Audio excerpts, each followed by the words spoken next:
Now, Sports Talk with Broads. Here's Hunter Brody.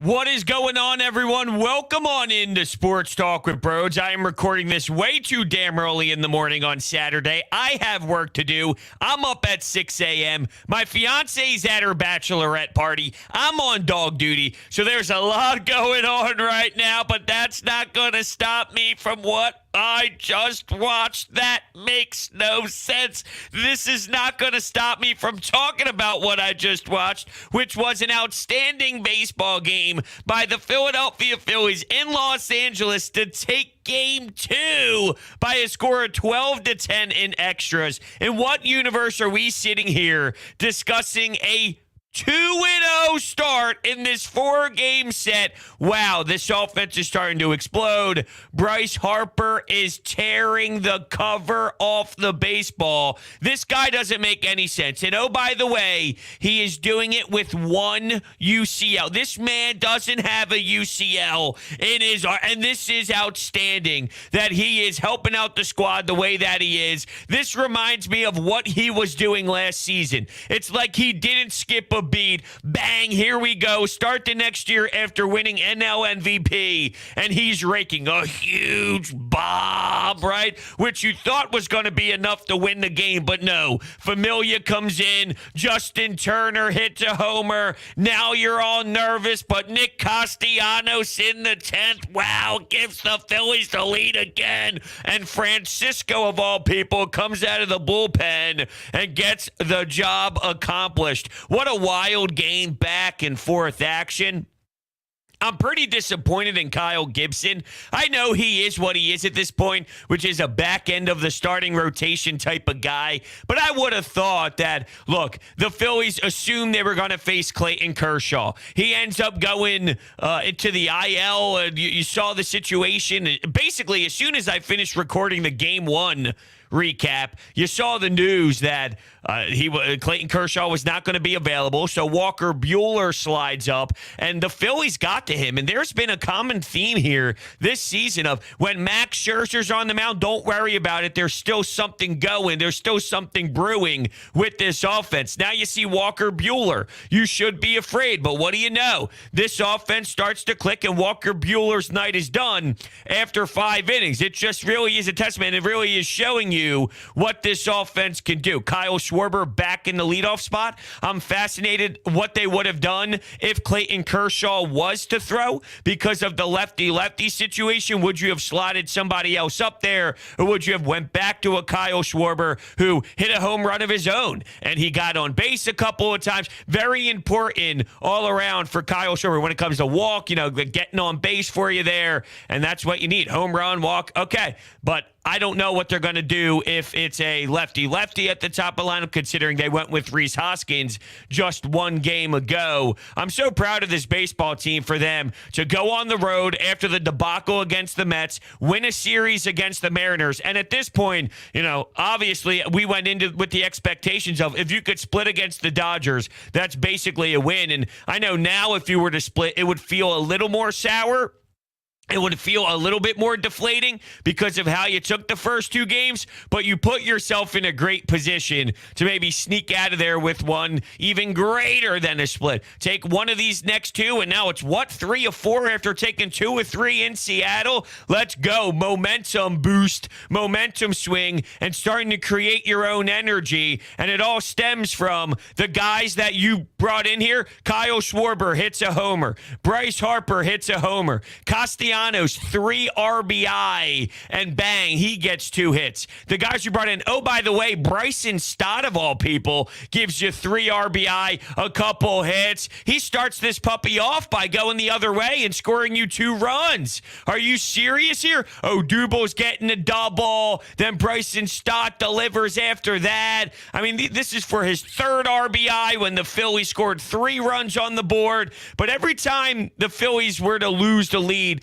because the Dodgers snagged it. There's Alec Bohm with a sac fly to tie the game back up. There's Bryce Harper who hits a homer. Oh, what's that? The Phillies are down? Here's a Kyle Schwarber 2-run bomb to tie the baseball game. There's something to be said about the toughness of this team right now and the attitude. And this isn't just a squad that's a random team they're going up against on a Tuesday night in the middle of May when the season's just starting to get going and you're just starting to kind of, find a groove within the Major League Baseball season. No, this is the Dodgers. And you would think a squad that doesn't have a lot of mental toughness would go, damn, what are we going to do here? Oh, man, how are we supposed to climb back when you know it's the Dodgers? Yet they do, because they have a professional lineup right now, and that's what you brought in here in your offseason. Dave Dombrowski's vision was you are going to be able to compete because your offense is going to be capable of crucifying any pitcher, even the league's best. So you saw Walker Buehler only go 5,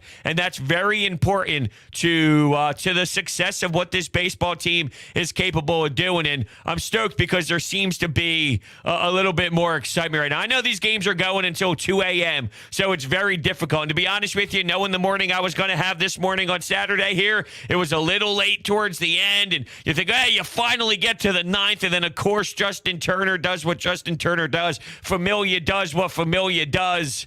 And I got so nervous as soon as he walked out of that bullpen. I go, here we go. Because the Familia and the Alvarado experience are basically the same. You're screwed. You're toast. Francisco is the one that saves the day. It's pretty hysterical when that's the case. But I do have to point out some other bullpen pieces because, they had Kyle Gibson's back. Whether it was Norwood, you want to talk about a splitter. Brad Hand did get murky where he hits Trey Turner, which walks in a run, but he gets a massive strikeout on Max Muncy, which was huge. Who else stepped in there? Nelson's throwing 97 and blowing it by guys where they're swinging basically when JT Realmuto already has the baseball. It's 5 feet behind them and they're swinging through it. So you saw Nelson throwing 97, Francisco, who I've already mentioned a handful of times. I thought the bullpen really picked up Gibson, and they even showed Kyle Gibson when he did get yanked. He was up at the dugout. He had his hands over, and he saw the big-time play. Bang! He's all fired up and pumped up, still engaged. That's obviously you expect many guys to, but it just shows you that your pen, while there were some uncomfortable times and there were some unsettling moments, and the Dodgers are the Dodgers, right? We cannot forget that while it's frustrating that Gibson gets lit up, and it's frustrating that guys have bad times throwing the pitches, and that was a con theme for both teams. Walker Buehler, it wasn't the sharpest Walker Buehler. The Phillies took advantage. Sometimes with the Phillies pitching, Kyle Gibson, it wasn't the perfect Kyle Gibson. Dodgers took advantage. The Dodgers are the Dodgers. The Dodgers are going to rake. The Dodgers are going to score. They're going to fight back, and they're going to be down 4 runs, 3 runs, 7 runs, 8 runs. They're never out of it because they're the damn Dodgers. They were frustrating because the bottom half of their lineup was what was getting you going. You go, come on, dude, these guys are hitting like 230. Hey, come on, what are we doing? Chris Taylor goes yard, but they're 7, 8, 9. They're doing a bit of damage, but you forget that the 7, 8, 9 of the Dodgers is, people who play at the middle of the lineup and in other situations on other rosters for sure. And I guess I'm being a bit hypocritical because when you look at Camargo, look at Odubel, when you look at Bryson Stott, they were the guys for the Phillies that were going and generating some base runners and scoring runs. So, if that's the case, you're having it both ways here, Broats. The Phillies back end, of your batting order is what's producing. So it's almost like that's the identity of this game. The Dodgers back half is going, and then the Phillies back half is going. And then, of course, you got everyone else rolling there with Bryce. Bryce is so damn fun to watch, isn't he? He did get thrown out at home. Dusty sent him home, and he was out by a good portion there. But he already scored a run in that situation. That's when Castellanos added an insurance run, which put the Phillies up 2 in that specific moment. And then, of course, it came into the wildness that it was. But it tells me a lot about the mental makeup of this team if they're going to have the lead, lose the lead, have the lead, fight back, tie the game with one of the league's best, for sure, on the road in a hostile environment. And guys thrive, right? I mean, guys thrive. Bryce Harper, these guys thrive when they're in an atmosphere like that. You go to Dodger Stadium to face this team, the sense of urgency, well, it should always be there. Don't get me wrong. There's an added layer here when you know where you're going and you know what team you're facing. When you see Mookie Betts, when you see Freddie Freeman, when you see these guys. And when I saw Mookie Betts and that third inning kind of get really out of hand for Kyle Gibson, you talk about back-to-back doubles, and oh man, it was just really irritating for sure. And I just expect more out of Gibson. So back to Gibson. Well, I think it's fair to acknowledge that the Dodgers do what the Dodgers do, and Kyle Gibson is what he is. He's savvy. He's a vet who's been around the block. I need him to recognize the moment and feel the moment that, Gibby, you can't have your best. You can't have your worst. You were far from the best. You cannot have your worst. Unacceptable. Can't have your worst. If you gave us your average, we'd be able to live with that more. But you can't go in there with just something that deflates you, because I thought that was deflating. So just to go through his full stat line here and what he finished the day with. Kyle Gibson, 3 2/3, 8 hits, 6 earned runs, 1 walk batter, 1 strikeout, and basically threw 70 pitches in his 3 2/3. Come on now. But Norwood, Hand, Nelson, Bohm, 2 hits. Bohm had some good defensive plays. One just really attacked the ball nicely, got it into his glove, nice throw, excellent. Obviously pointing out all the little things on the defensive side. He had one where the ball was roped to his left. Excellent effort diving. It did go in and out of his glove, so he was there, and he probably could and should have made the play. It was tough. It was hard, and I've been on the record before saying I hate saying that about Alec Bohm. Well, this play's tough. That play's tough. Every play is tough. I am not going to destroy him or annihilate him for not making the play. That's an excellent effort, but those are the things that I want to see improve, and maybe that's part of the Alec Bohm experience, which is, look, those type of plays just aren't done efficiently, and Alec Bohm, he's never gonna. We need to get to the point where he makes the plays he's supposed to make. Is that play supposed to be made?